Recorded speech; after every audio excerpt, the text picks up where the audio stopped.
Ito ang latest, mga kamarites. Isa pang mapangwasak na paghihiwalay sa pagitan ng dalawang kilalang personalidad. Nagkaroon ba ng problema sa paraiso?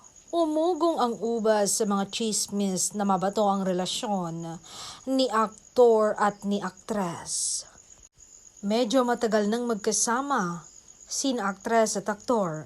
Ang kanilang relasyon on and off the camera ay nagpasaya sa publiko at sa kanilang management.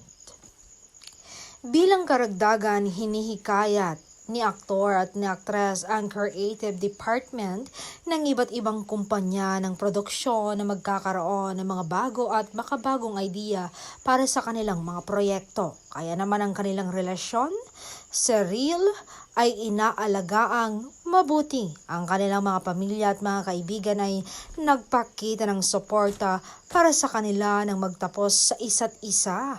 Kaya ang kanilang real at tunay na relasyon ay perpekto. Kahit na ilang pagsubok na ang pinagdaanan ng dalawa dahil hindi pa matitinag ni aktor ang kanyang bachelor image. Nag-mature na sila ni aktres at matyagang binuo sa kung ano ang mayroon sila. Nagplano na ang dalawa para sa kanilang kinabukasan na magkasama. Gayunpaman, nagiging maulap ang kanilang forever dahil nalaman umano ni aktres na may ginawa si aktor na hindi dapat ginawa ng isang taong nasa isang committed na relasyon. Nalaman ni aktres na maaring nagtaksil si aktor ng sandali.